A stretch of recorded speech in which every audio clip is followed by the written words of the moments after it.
Tom. This is Terrifying Tom, and this week we are watching the 2013 film The Conjuring. Hello again, Tom. Hi. Thank you. Welcome back. So I'm actually looking forward to recording this one. This is okay. I don't know why, Richard. I don't think you get much mileage out of this one, right? No, I don't. Yeah. You're right. I actually think that this is going to be a bit of a flop. This one, yeah. So. Anyway, as I said, we are watching the 2013 film The Conjuring, based on the true story of paranormal investigators Ed and Lorraine Warren, a case where they were called to help a family who are terrorized by a dark presence. Ooh. Oh, Batman. Yeah, hanging up in the rafters. Hi, Batman. This film stars... I tell you my parents were dead. Yes, every time I come into the room, shut up. A dark soul. It stars Patrick Wilson, Vera Farmiga, or Farmiga. Farmiga, isn't it? Farmiga? Farmiga. I don't know. It looks Italian, so. Her sister's in The Nun, isn't she? That's right, yeah, she is, yeah. Which is a really funny casting choice. Yeah. I remember when I'm watching it, I was like, that's... Is it supposed to be the same woman? Yeah, I was like, that must be her sister. Looks so much like her. It's ridiculous. A younger 1950s version of her, yeah. So, and Ron Livingston. Not Ron Swanson. Not Ron Swanson. Okay. Who's Ron Swanson? From Parks and Recreation. Ah, okay. I don't really watch that show. Okay. I tried to, but I couldn't really get into it. You don't watch the first season. The first season's rubbish. Oh, is it? Anything from 2 onwards. Okay. That's kind of bad when you're trying to get into... Same with the American Office. The first season's terrible. I don't watch the American Office at all. No. Just anyway. So, it's directed by James Wan, and it was released on the 2nd of August 2013 in the UK. So it was released before that in the US. Yeah. What's your first impressions of the film before we actually get into any plot? In terms of... Do you remember, have you seen this film? I'm assuming you've seen this film before. I've seen this film before we watched it. Do you have any overriding memories before we started watching it? I mean, the thing I told you was there's so many Conjuring films that I get confused between one and the other. Yeah, I think there's like 6 or 7 of them now, and I don't know if I watched them in order, which was the first one I watched. I don't remember if this one was the first one I watched or if it was Annabelle Creation or the second Conjuring. I literally can't remember which one was the first. The films kind of all bleed into one. Yeah, kind of. But yeah, I was excited to watch this again because as I said to you, they do bleed into one. So if I just watched it again, like from the start, maybe it would make more sense. Mm-hmm. And yeah, we'll talk about it a bit later, but yeah, it did. Good, okay. And how did you feel about watching this film going in? What were the emotions? I was interested. Excitement, you said. Yeah, I was excited. I mean, this is not a film that I know beat for beat. Like some films you can put on, you know exactly what's going to happen. Yeah. Like I love Jurassic Park, but you know what's happening scene by scene by scene. But this one I was like, okay, I remember little bits and pieces, but I don't remember the whole thing. The clap scene, yeah. I mean, everyone who's seen this may even remember that scene. Yeah. The world's most stupid game. It is, yeah, incredibly stupid, but for the necessity of this film, I'm pretty sure that's the only reason that this family never played this game. They never played this game. No. I'm sure you did your research and you found out whether this is actually a thing. Yes, I did. I did do my research, and I quote, "It's bullshit." Yeah. We've heard it here first. It's a made-up game, made up completely for this film. I'm sure. Have you ever? I mean, you were a kid once, right? And you said this film's based on a true story. It's based on a true story. So yeah, that must be true then. Yeah. No, that's the only part that's fiction of this whole film. Everything else is true. But that stupid clap, hide and go clap, or clap and go seek, or whatever they fucking call it. I don't know. Yeah, it was. That's the only bit that's false. Everything else, 100% definitely happened. Okay, so let's get into the film a little bit, and we start off in quite an interesting situation with a completely different film.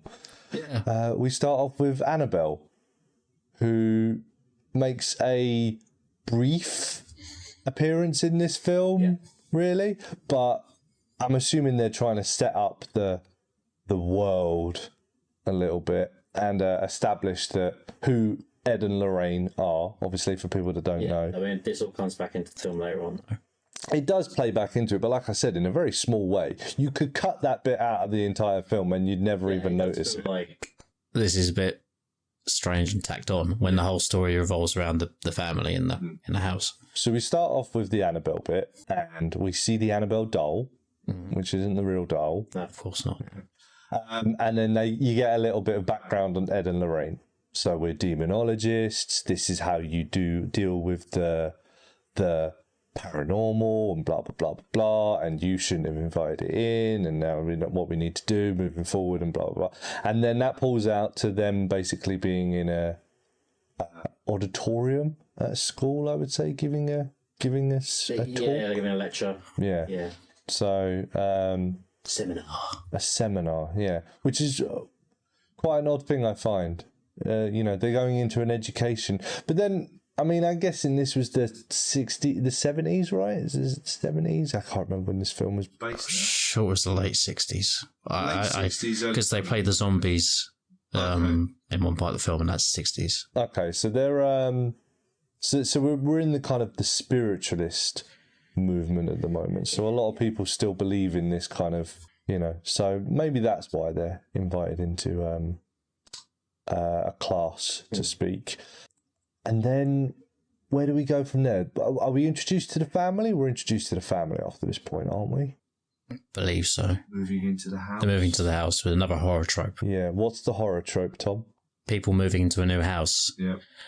Which... Can you believe how cheap this place was? Yeah, can you believe it? Yeah. It's always people moving into a new house, and usually the house is massive. Yeah. Way more than we can afford, usually. Yeah. But what a price. Yeah, pretty much. And then we get introduced to the second horror trope in very, very quick succession, I would say. Okay. The dog. Ah, the dog. Yeah, the dog straight away is like, nope, I don't like this house. I'm not coming in. Nope. No. Okay, so we're gonna play a bit of a game here now, if we can, Tom. Drinking game. Yeah, ready? Chug. No, it's we're gonna play a little bit of a game. I'm gonna go through this film, and I want you to stop me. If I think I've heard this one before. No, at the logical point Yeah. where you, as you, would go, fuck this, I'm out. Right. There's too much weird shit going on. We need to fucking leave. Yeah. Yeah. So you tell me when we get there, all right? Yeah. I mean, I'll let the dog thing off first, because that could be just anything, couldn't it? Dogs, animals don't necessarily like new environments, new smells, things like that might overwhelm it. But it's a trope that we have. The dog's like, no, something evil is here. Yeah, the dog always can sense it. Yeah. Okay, so then we move on, and where do we go from here? Do we go back to Ed giving the talk to that investigative into the reporter, I think, and we're introduced to their museum. Yes, we go through there. Yeah. Yeah. And then you get your and then we get the daughter sneaking in the back and, what is it with you, my forbidden room of mystery? Yeah. It's very Chief Wiggum esque scene. So he's like, so we're trying to establish we have a family, we have a loving family, and we have a daughter that we're trying to keep out of this world. We don't want her to get involved with the dangers. But quickly that falls apart. Eventually, yeah. Just straight away. Straight away? Well, she gets in the room straight away. Oh yeah, but The problems start immediately. I'm imagining that's probably not the first time she's gone into that room. I mean, they make it seem like it is, probably because stuff happens later in the movie. Yeah, I guess, but I don't know. You got a kid that age, and you've got a super secret mystery room. Come on, she's sneaking in there more often than not, especially if there's dolls in there. I would say it's her first time sneaking in because stuff happens later in the and movie. she just chose the moment that the reporter happened to be there. Yeah. I don't know. Maybe it was all a PR stunt for the reporter. Look how responsible we are. Don't get caught up with this. Good job. Well done. Here's your $5. Yeah, I think the film does a good job of establishing straight away about Annabelle and Ed and Lorraine Warren. in terms of world building, I think that it's established very quickly, and it's done in a fairly organic way. I think I didn't feel like exposition dumped upon or things were out of place. I mean, maybe the Annabelle stuff right at the beginning I thought was a little bit odd. We're starting with a completely different film and franchise here, basically. But it's like, if that's the story you wanted to tell, then why didn't you start with that story? But yeah, anyway. So then the family, obviously things, all the wife wakes up with strange bruises on her body. All the clocks stop at 3:07 a.m. Yep. Every single one of them all stop at the exact same time. And of course we get the whole, it's probably just the the move has affected them, broken them or something like that. I should also say, I'm pretty sure before this as well, we'd already been introduced to the stupid game, hadn't we? And they broke through the wall into the basement. That had already happened by this point, haven't they? So that's what you're supposed to see as like the uncapping of the evil, isn't it? Like, they've broken into the basement. Now it's loose in the house. That happens pretty early, doesn't it? That happens as they're moving in, doesn't it? They're trying to play this stupid game where you blindfold yourself. And then you have the birds that fly into the house and just... But before we get to that point, right, before we get to the birds flying into the house... Yeah, I mean, yeah, go on. What do we discover? The clap. No. Their dog. Their dog. Oh. Dog's dead. Oh, no. This is quite unusual for a film to kill a dog. Sad. But yeah. So the dog turns up dead next to their house. They never say what exactly happened or what they think happened, but I'm assuming they're led to believe that it strangled itself on its lead. You know what? I can't remember exactly what. Well, they made a whole point of saying she's chained up, she can't get anywhere, it's fine, and the dog's losing its mind the night before. I think that they're trying to imply that it strangled itself on its lead, because if not, that's the point. I'm like, what the fuck? My dog just randomly died in a gruesome manner. We need to go. And then you have the pigeons that... Yeah, and then the birds fly into the house. Yeah, the next. Yeah. But we get the horror thing of I think that's quite a big step personally. The whole my dog's dead is quite a large jump, and then we come back down again and we start building up slowly. They don't seem to mourn the dog.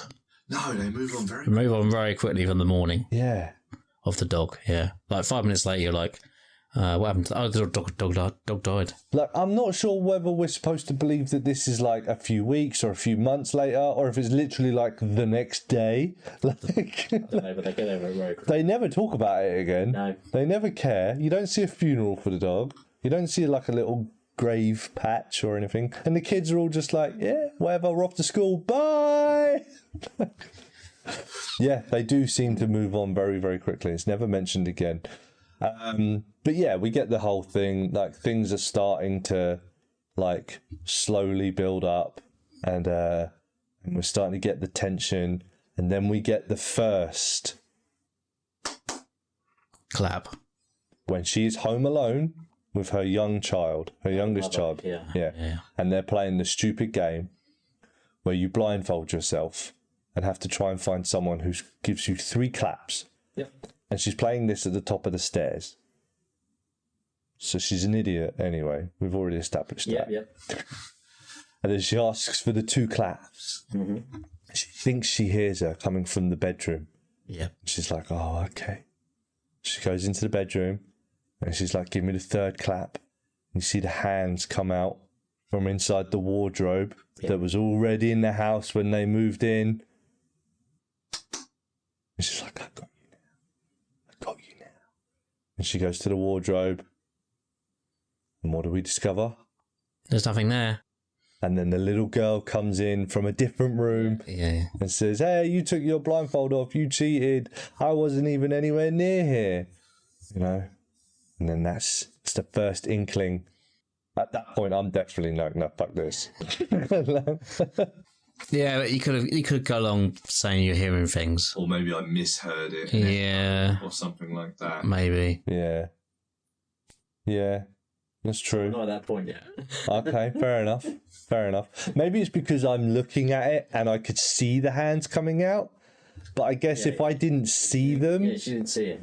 then maybe I'd be like, no, I just misheard. Yeah. I must have just misheard. Or like there was an echo or something like that. There are sometimes, going off topic slightly, we're not talking about the film now, but generally, when I'm asleep and I hear someone call my name and I'm not sure whether I've actually heard it or whether I've dreamt it. But you know, sometimes you get that and you're like, it sounded so real. I swear I actually heard that, you know. So that happens to me sometimes. So yeah, maybe you're right. Maybe I'd be like, nah, I've just obviously just, you know, messed up. Okay. Yeah. Potentially. Anyway, we cut back to the Warrens giving another lecture. Mm-hmm. No, the lecture comes later on, sorry. This one is where they're invited to the other house. They're told to go and investigate.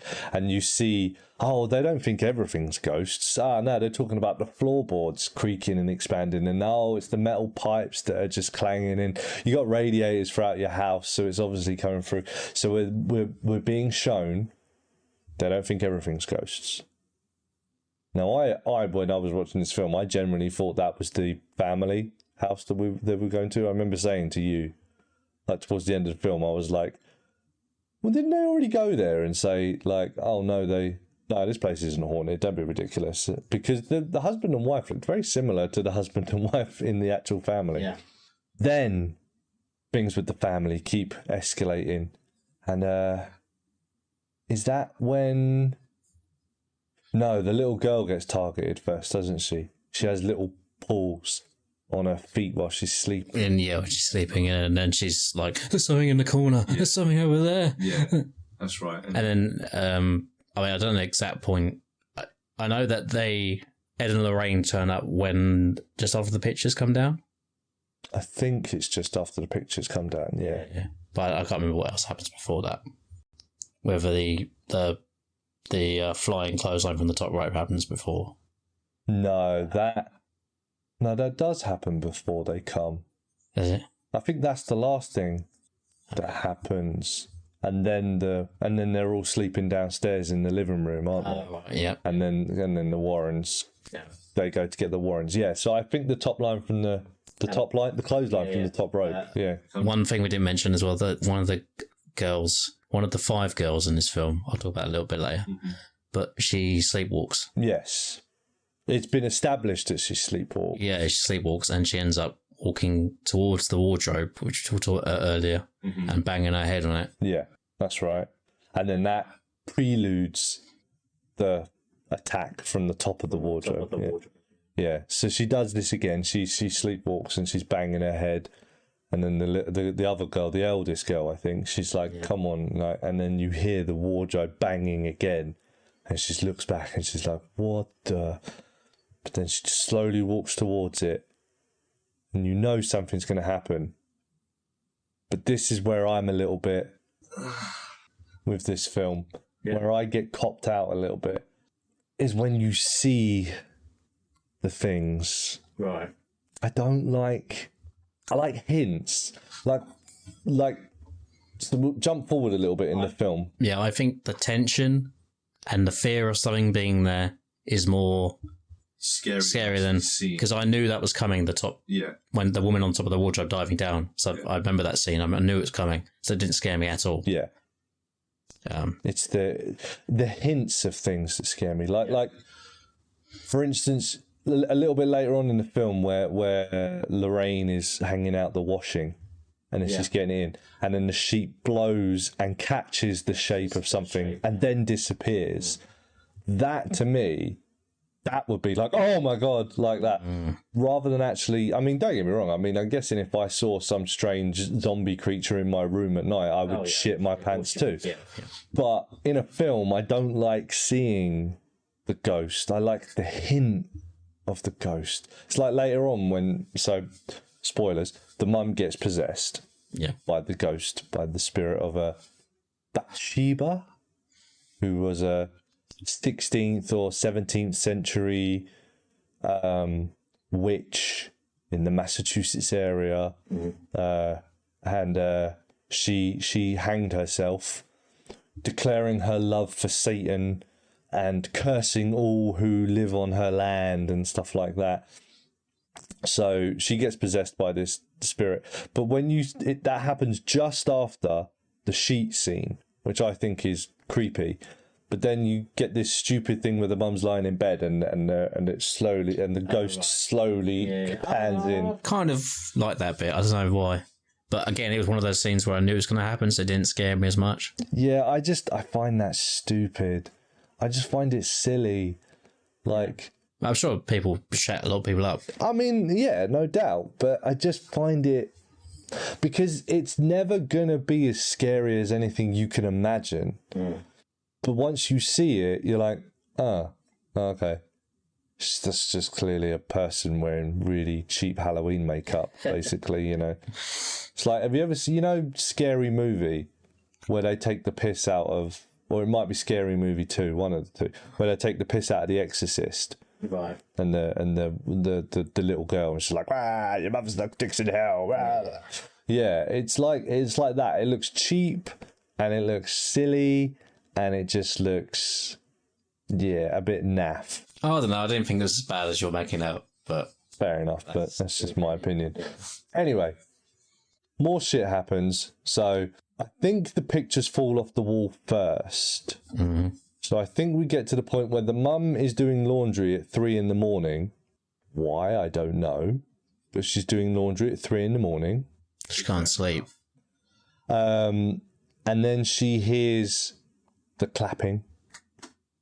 When does that is this bit, isn't it? Yeah, it is. She hears the clapping and she starts following the clapping. And then she's like, all of the girls are in bed. And she's like, WTF? What? And then 3 a.m, everyone's asleep. Yep. The massive crashing of all of the pictures on the stairway coming off and the glass smashing on the floor and just carnage happens. And obviously she hears it, but none of the kids wake up. Yeah, that was a bit unbelievable. Yeah. Then you said the ghost is assured that they didn't wake up. Yeah, that's my explanation. It put in place something to make sure it didn't wake up. And then the mum follows the noises downstairs. Mm-hmm. And she's looking and she's like, what the hell was that? And then you get that. The basement door starts creeping open. Horror trope for you. Creaky doors. Creaky doors. Yeah, every door is creaky. Wouldn't be good if it was just a nice automatic sliding door. They're not scary. So of course, she goes towards it. She goes down into the basement. Warning, whoever's down there, I'm going to call the police. She keeps creeping down. She turns on the light. And then all of a sudden, carnage breaks out. The lights go out. The door slams shut. She's running up the stairs like, oh my God. Oh no, she gets knocked down the stairs first, doesn't she? Yeah. Then the lights go out. So the door slams. She gets knocked down the stairs. The lights go out. She's rushing to try and get back out. She finds the book of matches, the box of matches that her husband left there earlier for some reason. And she lights a match. She's looking into the darkness, peering in. And then we get the famous scene. Yeah. This is where the first point I think that you were scared. Was it? Yeah. There might have been a point earlier on, but there was definitely this point. First time I saw you kind of looking down, trying to look away from the screen. And we get the famous, want to play hide and clap? Yeah. Does it say, do you want to play hide and clap? I'm sure it did say that. Or did it just clap? I'm sure it said, it said words. Yeah? Yeah. Okay. Because I thought that was just on the trailer. That's the scene I remember most from the film. I think that's the scene most people remember from this film. But the thing is you knew it was coming, And I still think it got you a little bit. Yeah, it did. Yeah, I don't think it was the most scariest part of the film. I think we'll get into that later, what the scariest part of the film was for me. But yeah, that's probably one of the ones. Even I knew it was coming. Mm-hmm. But yeah, that's still scary if it happened to you in real life. Yeah. Going down to the dark basement. Trope. It's always a basement. Yeah, dark basement, no lights. No one ever does it in the fully furnished, open plan living room, do they? No. The well lit, beautiful panoramic views living room. Yeah, it's always in the dark basement. So would you agree? Do you think that this was the first point that you were scared? This is the first point I think I looked across and saw you scared.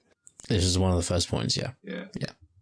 Because before that, it's all just the little things. I think the first clapping scene in the cupboard got me a little bit. Creepy. Anything in the dark got me a little bit when she's like, "What's in that in the corner? Something there in the corner. There's something there." Stuff that happens during the day, I find more creepy. Yeah. Yeah, I don't know why. Because nighttime is supposed to be scary and dark, and you can't really see things. But when it's in the middle of the day and you fucking see it, it's like, this is why I really like the Grudge. Do you remember The Grudge? Yeah, vaguely. Yeah, this is why we'll probably get around to that at some point, I imagine. But this is why I like that film, because stuff happened during the day, and also you're always taught that if you hide under your covers, you're safe. But then the face pops up from under the covers. Yeah, I know. I've seen the scene. But yeah, so are we still not at that point for you yet? No.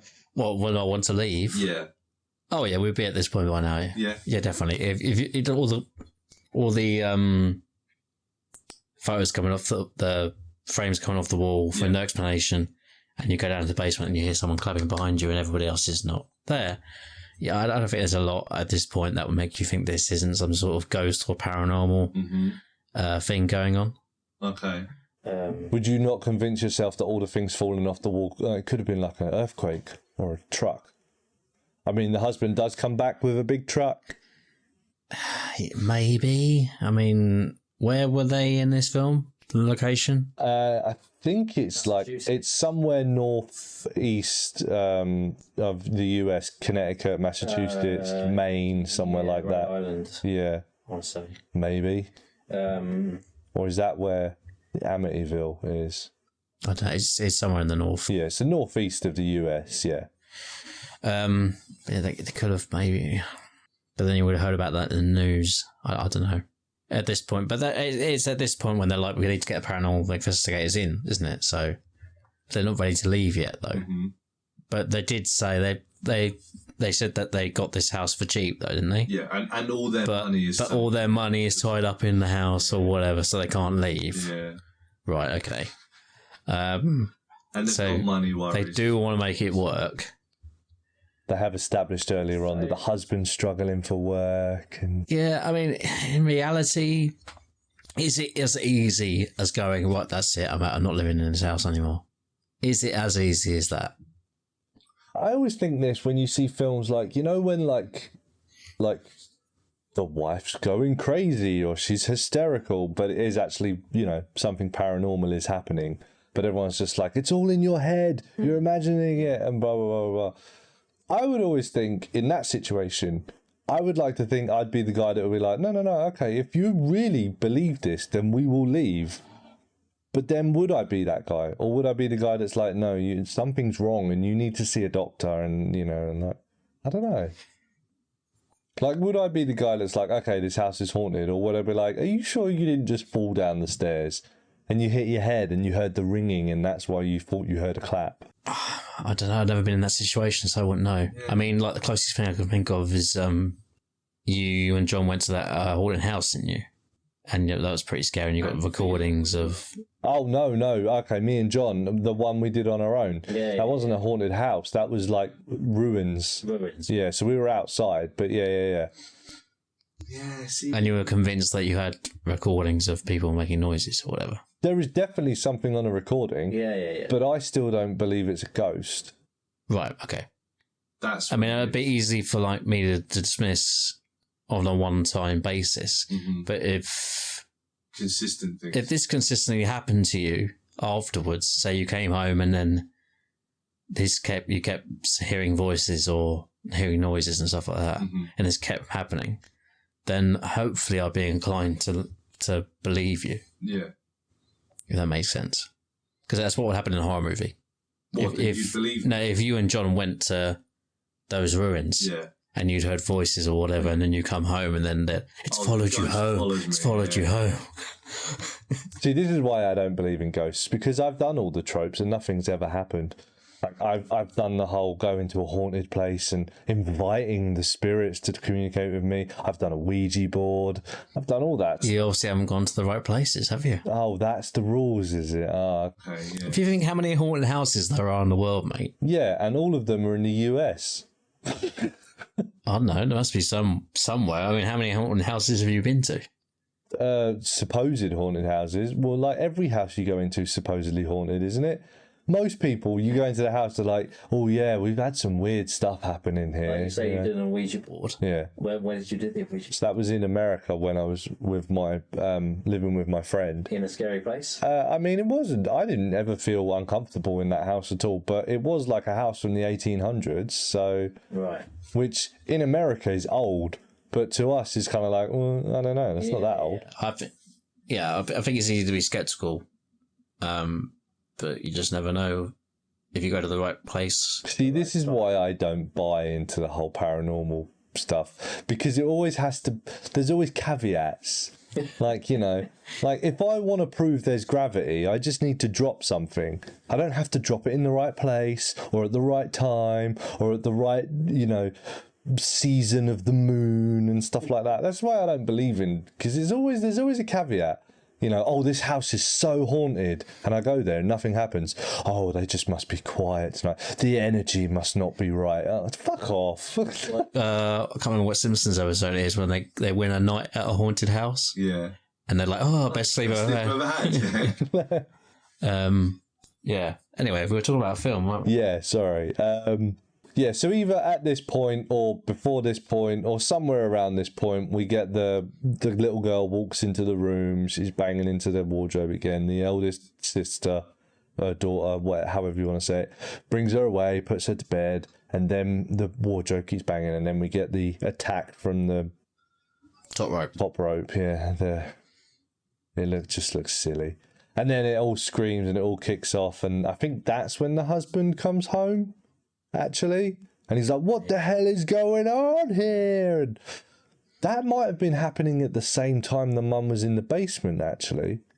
Yeah, possibly, because they wanted to trap her to get to the kids. Yeah. I think that was happening at the same time, now I think about it. Yeah, and then the dad comes in and like, what are all you bitches doing? Chill the fuck out, man. You know, like, women, am I right? That's my one criticism of this film, is there are 5 daughters. Mm-hmm. They're all very interchangeable. Yeah. They all look the same. Apart from the blonde one.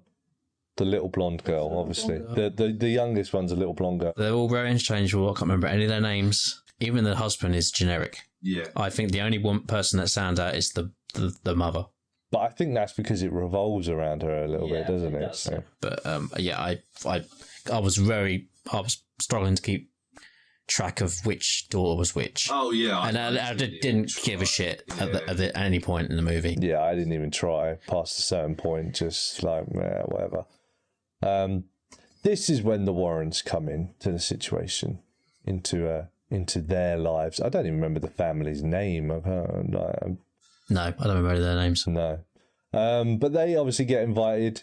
They're like, well, not invited, begged to come to the house to help this family by the mother, and they turn up and all the pleasantries and blah blah blah blah blah, and then we get probably the second most famous scene in this film, where she's standing by the water. The tree. Yeah. Oh right, yeah. Okay. And Ed, or Clive, is his name Clive Wilson? Patrick Wilson. Who's Clive Wilson? He's a footballer, isn't he? Is he? I don't know. Yeah, he was a football player for Spurs, right? Yeah, Clive Wilson. Yeah. Anyway, Clive Wilson from Spurs comes in. Patrick Wilson, yeah, from Insidious. Yeah. Yeah, this guy's very synonymous with horror films, isn't he? Yeah. Like, he seems to do a lot of horror films. I like him in Watchmen. But anyway, moving on. Yeah, and we get the scene where she slowly turns around and you hear creaking from the tree. And then we see the feet hanging. Yep. From Bathsheba, who's hanged herself from the tree. And then we know this place is evil. This is the point we know, is it? Yeah, suppose. I think we knew this before. Well, we knew this before the start of the movie. But yeah, this is probably the second most famous scene from this film, I imagine. I think the bit in bed when the ghost is right by her. Oh, really? Yeah. That's so poor. If that's really I get it because the tree is kind of iconic because it's in the the poster. case. It's on the poster, isn't it? And on the DVD cover or whatever. Did they still do DVDs these days? But it's on the poster or whatever, the promotional stuff. The tree, isn't it? So Yeah. Yeah, and then obviously the Warrens explain to the family there is an evil presence here. I sensed it as soon as I moved in. Running away won't help. she didn't say that though. She said it a lot later in the film. No, initially there, she said running away won't help because it's attached to you. Right. Then later on, Ed says, yeah, you might as well GTFO, you know, because you're in danger here. And it's like, hang on a minute, you just told them they can't get away from it. Basically, yeah. But then they were at this motel and they did get away from it. It was fine. It was now attached to you. So, you know, and then you're like, oh, we've all got to go back to the house. Why? It's attached to you. Very strange, yeah. But yeah, anyway. So then the Warrens get involved and they start setting up the experiments and stuff like that. And they invite a police officer who's a skeptic, Very skeptical, yes. yeah, to come and help them. And he has a paranormal encounter. And this is the part of the film that made me jump. Yeah, this is a very jumpy scene, yeah. Didn't scare me, but made me jump. Gave me the jump scare. Heebie-jeebies. No, not even heebie-jeebies. It's just a, you know, I don't like things. I don't like it when people like that. You know, it makes me jump. Where you see one of the previous victims of Bathsheba, who's a maid, a sexy maid. That's what he thinks, yeah. Yeah. Well, I don't know what he thinks. He just sees this random person in this house that he's never seen before. Just go, look what she made me do. And in that scene, I'd be like, okay, guys, not, hey, wait, come back here. What's the matter? Who are you? You know. And then, yeah, he gets jump scared by her jumping out again. Look what she made me do. Yeah. And we find out that this evil spirit has been manipulating people since her death to commit suicide or to kill their children. And that's the theme. She possesses the mothers to kill their children. Yeah. And that's what we find out has happened after the stupid whooshy in bed scene. Yeah. So that bed scene happens when the Warrens are there. Yeah. And Well, only Lorraine. I don't think Ed's there, is he? And then she's acting pretty weird straight afterwards. Yeah. So you would have think Lorraine would have sensed it, right? I don't know. Supposedly, if she's supposed to be so in touch with that's what everything, I thought. I would have been like, okay, yeah, you're clearly possessed. Yeah, she was acting very strange afterwards. So I don't know. She did the whole, oh, I think I hear them. Like, you know, when you're trying to put people off of, oh, I think I hear my phone ringing. Okay, I've got to go by. What's that? You need me to cut? Okay, I'll be right there. Yeah, she just fobbed her off and she's just like, huh, that was weird. Okay. Well, that ghost that was in the room with you obviously isn't anything to worry about anymore then. Yeah, clearly everything's fine. And the fact that I couldn't get into the room or anything, nah, don't worry about any of this. But then, yeah, and then we go through the whole escalation. Things start to get violent and things get you know, extreme. And we start moving towards the end of the film where the mother has taken the children back to the house to try to kill them at the house. And everyone gets there just in time to stop her. When does the bit with their daughter come in? That comes in before this, doesn't it? Yeah, because then they go home. Yeah. Get them back to the home to allow the mother to take them back Yeah. home to kill So them. this is This is the scene where the Annabelle thing comes It feels back in. very disjointed at Yeah. this point. where randomly all of a sudden the Warren's daughter is being haunted by this ghost who is hundreds of miles away, probably, I imagine. I don't know how far it is exactly, but yeah. The daughter's being haunted all of a sudden, and she sees the woman in the rocking chair holding the Annabelle doll. The Annabelle doll creaks the neck back. Slowly turns its head. Yeah. Yeah. And then the Warrens are like, no, save my daughter. Blah, blah, blah. Yeah. But that's basically used as a device to get them away from the house. But it is very disjointed. And I'm assuming the husband's working again? No, he's at the... No, wait, where is he? He comes back with the young guy that was with the Warrens in the van, but I don't know where they went. Fixing the car up? No. Because he was talking about the car earlier in the movie. Yeah. That was just the whole bonding thing. Mel thing, yeah. Yeah, it was like just a tool used to get Ed and the husband talking, so that you can hear more about like why Ed's worried about Lorraine because she really suffered on the last investigation they did, and it's just like a man talking man things, fix a car, have a drink. Barbecue, yeah. Man thing. So I definitely don't think he'd be like, oh my god, we all almost died. I'm gonna head back and try to fix the car quickly that we don't need at the haunted house. You guys just chill here for a while, yeah? No, it wasn't that. I don't know where they went. But anyway, yeah, whilst they were out, the mum, obviously who's possessed, takes the two youngest daughters back to the house in order to try to kill. The Warrens get there back in time. They perform an exorcism. Lorraine does the whole hand on head, remember your children, remember this is what you're fighting for thing.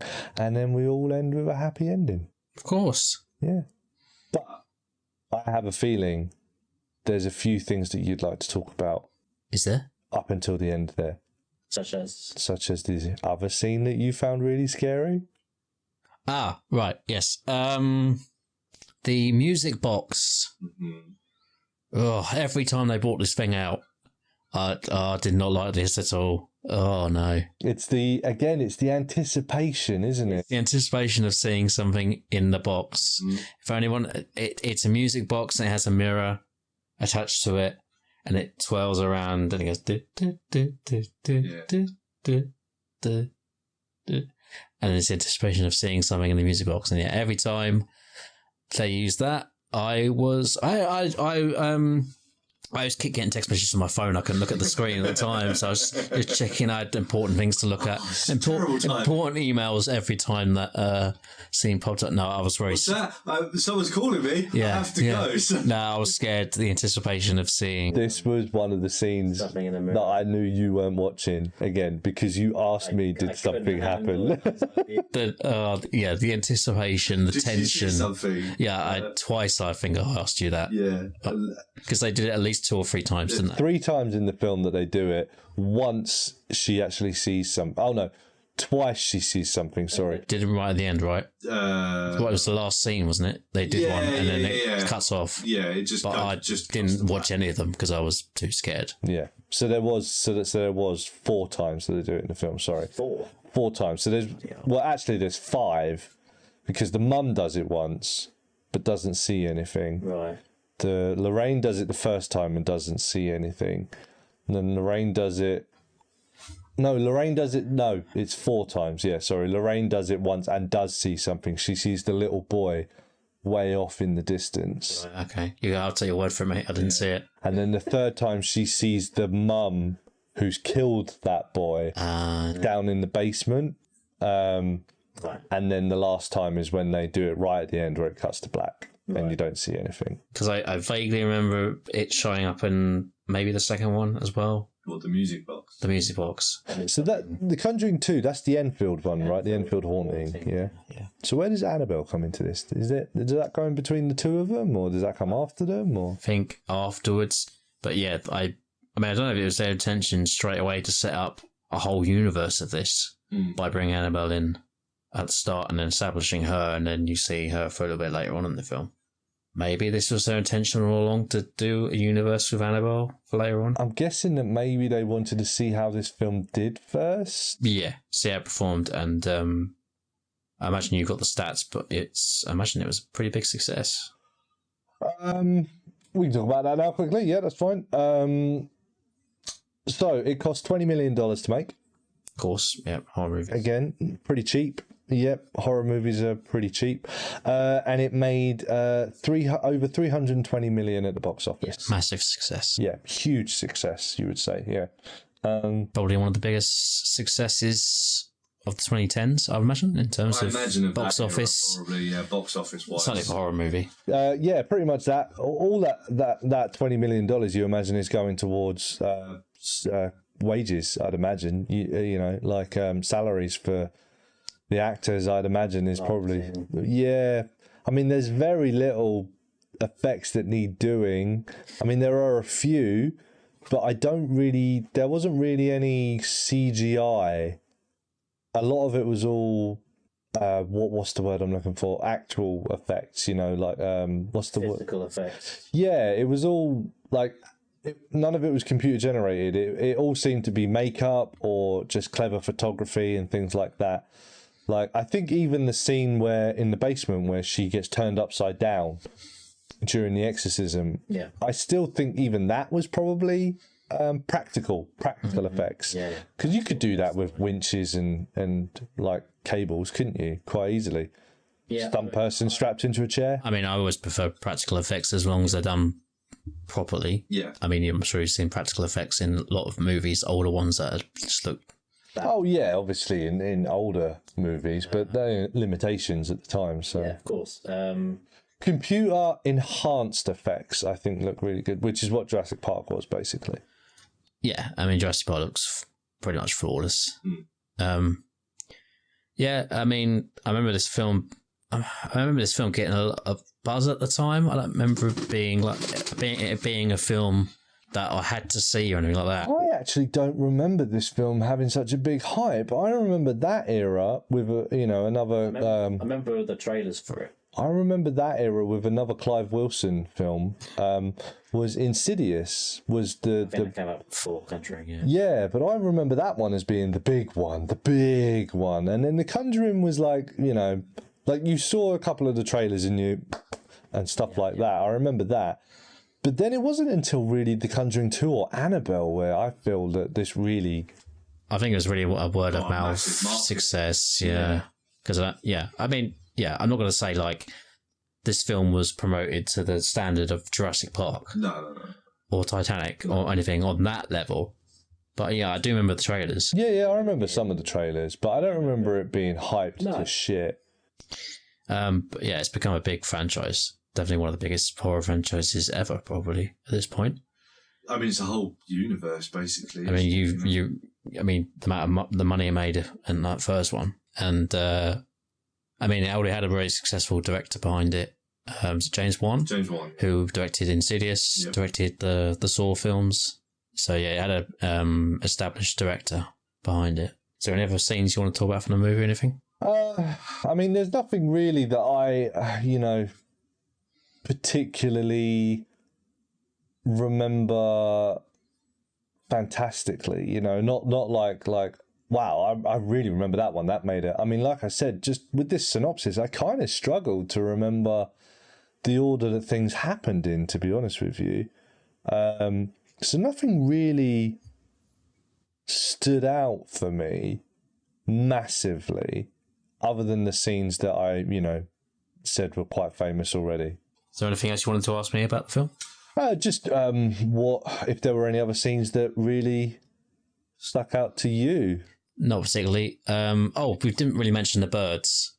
Yeah, we briefly talked about the pigeons earlier in the film, and then I didn't really remember it later on when we talked about it. But yeah, there's one point in the movie where all the birds start flying into the house. That's right at the end with during the exorcism, isn't it? Yeah. Yeah. I mean, I'm sure it's a nod to the birds from Alfred Hitchcock, probably. Again, another example of animals knowing the...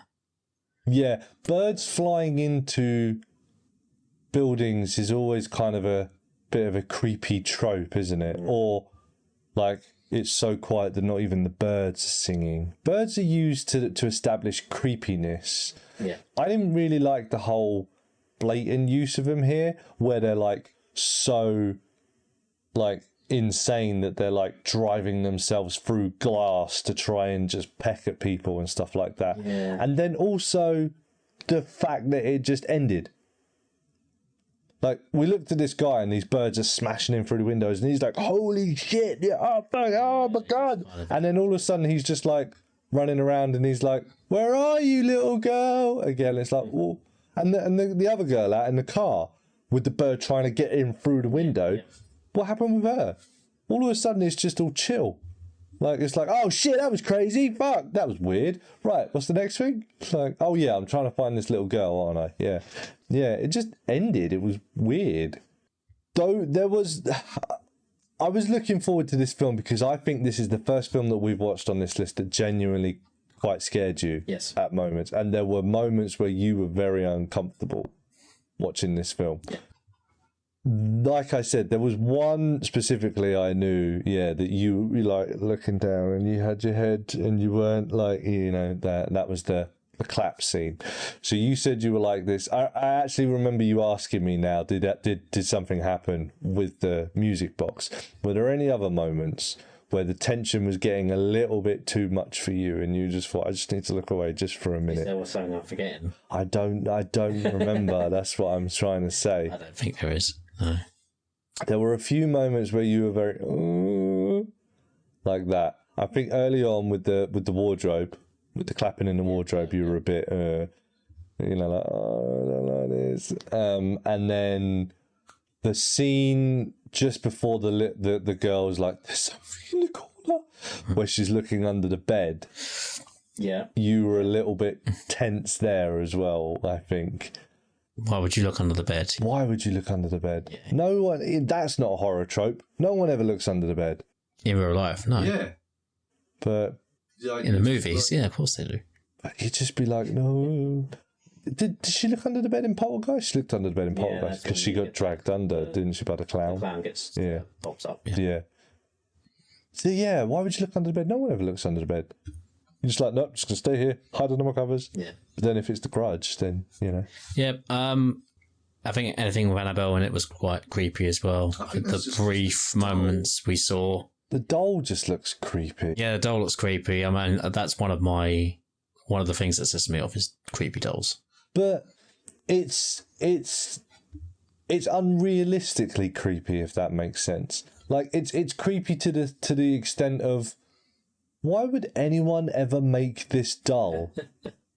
Yeah, I get what you're saying, but it's just for the benefits of the film, isn't it? I just don't think a Raggedy Ann doll would have the same impact. I mean, I think personally in real life that's quite creepy. The fact that it's such a normal, everyday, hundreds of millions were made kind of doll, and it's just like you wouldn't have even thought like this doll, But yeah, for the film, I don't think people would find that creepy, and they probably didn't have the rights to put it in a horror film as well, I imagine. And I think it works because it gives you enough taste of the Annabelle character without overdoing it.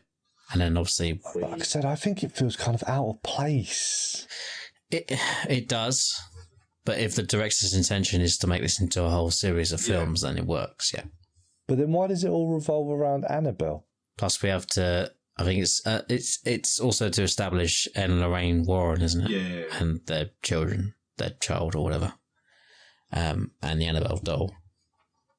Yeah, I think it's just to, these people are gonna, they did some crazy shit in life, and we're gonna like a whole series based around them, basically. Yeah. So, but yeah, to me, it just felt a little bit weird and out of place. Yeah, I suppose it's Why not start your story there? Because after that, where do you go? I mean, they investigated some big stuff. I mean, the Enfield haunting is one of the most famous ones in history. The Amityville horror, they investigated that as well. Yeah, I know, but I think this is a theme throughout the series. They give you a little taste. They give you a taste of Annabelle, and I think then the next one you get the first taste of the Nun. Which I don't ever remember being a I don't know. I don't see. That's the thing, is I don't remember that ever being one of their investigations, or if it was, it wasn't a very. It was just something they just made up for these. Yeah, that's what I think. Yeah, and the mirror as well. In that way, it's a success. I enjoyed this movie a lot more than I remember the first time I watched it. Maybe because I watched it in order. I don't know if I'm going to watch the other films as well, but I'm imagining at some point we probably will. But yeah, watching it as a standalone movie on its own, yeah, I enjoyed it a lot. Well, let's get into some information about the film, shall we? So it has a runtime of 1 hour and 52 minutes, which is quite long for a horror film. Again, I didn't feel it was going too long. Like I said, I kind of feel like they could have cut the Annabelle stuff out and it would have still been fine. But they wanted to set that up. Yeah. But sometimes setting stuff up for the detriment of your own film, Batman v Superman, then it's, you know, it doesn't necessarily help your film at that point. Like, those scenes just felt disjointed. Like, they weren't attached to this film. They were shot afterwards, and then... Yeah, I get it. Some Warner Brothers guy said, we need to make a fucking universe. Yeah, I get it, but I don't think it ruined my enjoyment of the film as a whole. Okay. Fair enough. It's rated at 15. Would you agree? Do you concur? Yeah, I mean, I don't think there's enough blood and guts in this movie, is there, of any description? Was there enough eroticism in it for you? Ah, yes. I'm glad you brought this up because I completely forgot about this. Yeah, so the Amazon Prime description of this movie, and the first thing you see is erotic. Erotic. So you would have thought that might have made it an 18, right? For all the eroticism that's in it. Yeah, I mean, I don't remember seeing anything. So you didn't find this film erotic, no? No. Well, there wasn't anything approaching erotic. Let me ask you this, Tom. Did this film eroticize you? No. No. Okay. Well, my name's been Richard. That's been Tom. This has been eroticizing Tom. 0 out of 10. On the erotic scale, yeah. No, yeah, weird, very weird that came up. Yeah, must be a mistake. Yeah. I'm assuming it was a typo of some. Yeah. Maybe they meant to put like intense or something like that, and yeah, very odd. As I said, it made over 300 million at the box office. The rating, as of the 11th of July 2022, this film was ranked 28 on the IMDb list of greatest horror films of all time. Okay. I don't think that's the worst rating. I think if you'd said somewhere in the top 10, I would have been like, hold on. That's a bit too much. Top 30, though? Top 30, yeah. I think it's a pretty good film, to be honest. I'm not going to complain too much about that. Okay, we'll get to your scores in a minute, but so it has a 7.5 rating on IMDb out of 10. It has a Metascore of 68 out of 100, and it has 86% on Rotten Tomatoes. That's pretty high. So it's ranked as a very, very good film. What do you think? I'm going to take one out of Anthony Fantano's book here and say it's a very high 7, almost an 8. Almost. Like I said, this is the first film that we watched that I think actually genuinely scared you. So I was quite impressed about. I think the others had moments. Dawn of the Dead? Dawn of the Dead definitely didn't have moments. Yeah, it had no. Yeah. The others had moments. Yeah, the scariest part about that film, according to you, was when Ving Rhames just appeared behind them. Yeah, so definitely so far this is the most scariest film. I would say that when you genuinely had a lot of discomfort when we were watching this film. Would I say it's one of the scariest films I've ever seen in my life? But I'm not sure I'll go that far. Would you put it in your top 30? Possibly. Yeah? Okay. So you're saying high 7, yeah? High 7, almost an 8. For me, this is a solid 5. Ooh. It's paint by numbers horror film. It ticks all the tropes. Had you not seen anything, it probably would have scored higher for me. Maybe 6.5. had you not seen anything. But to me, the thriller video-esque makeup of this just took away from it a lot for me. I generally do not remember the makeup, but hey, if it had that effect on you, then... Do you not think the bit where the attack from the top rope, the sheer fact that we're calling it the clothesline from the top rope, does that not warrant the fact that scene was a little bit silly? Yeah, and as I said to you, I knew it was coming, so it didn't really scare me. But then I knew the clapping was coming, and I was scared. Yeah, I don't know. Yeah, it's maybe a little bit goofy. It's goofy and it's comedic. It's not scary. Like I said, to me, the fear is in the tension, is in the build-up. And then if you don't get that release, like it's building up, and then nothing. Oh, that's so much better than That's why this film wasn't erotic. Yeah, there's no... Why? Because there wasn't just enough pure sexual tension in it. Right? Building up and then nothing. Yeah. To me, that's scarier. We're going to get into this film at some point as well, I imagine.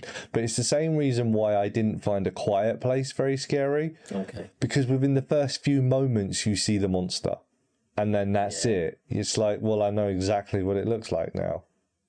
You know? Yeah, I like that film. I think the only time you can get away with something like that is if it's zombies. Because you kind of need to see the zombie in order to see the threat, you know? But the scary thing about ghosts is that you can't see them. Mm-hmm. Isn't that that's supposed to be what's scary about ghosts? Yeah. Is that you don't see them, and then all of a sudden you see something out of the corner of your eye, and you're like, I swear I just saw someone standing there. As soon as you see stupid, you know, Michael Jackson floating over the top of you, you know, vomited in your mouth, it just loses it all for me personally. Okay. It's the same reason why Insidious, going back to another Clive Wilson film, we've spoken about this film quite a lot, and it's a James Wan film, as you said, so it's quite quite apt that we keep coming back to this film. That was another film I thought was great, right up until the point where you see the demon like sharpening his knives in the nether. It's goofy, towards the end. It's just a shame. I think it's got one of the best opening sequences in any horror movie I've seen. And I love the premise. Very creepy. I mean, the premise is great as well. Like, you know, where they discover, like, going through the photographs and like, hang on a minute, this woman is in every photograph that you're in, and it's getting closer and closer and closer. I loved that. It was like, oh, that is so creepy that this thing's been following you. Yeah. Like, one of my favourite horror films of recent years is It Follows. Yeah, that's a good one, yeah. For the same reason, you know, it's just this thing is slowly getting closer and closer to you, and you don't know until it is there, you know. But again, they jumped the shark with that film as well, and, you know, I'm a bit, like, that film could have been like a 9, easy for me, but it plummets right down to like a 6.5 and a 7 when they start fighting it in the swimming pool.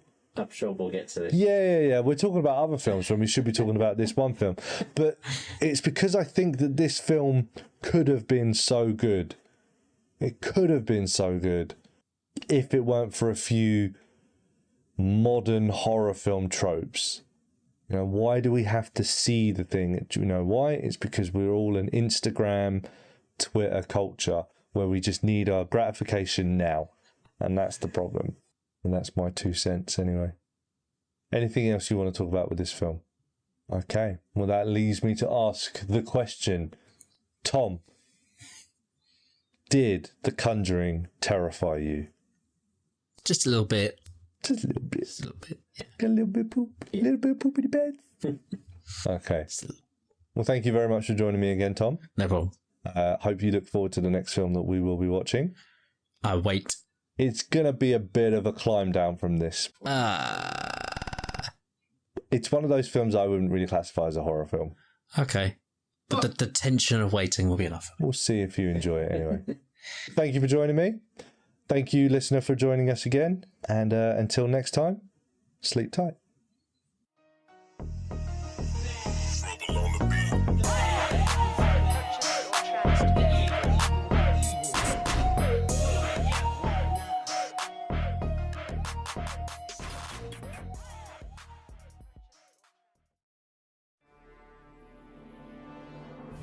Este video ha sido una producción de Rich T Entertainment.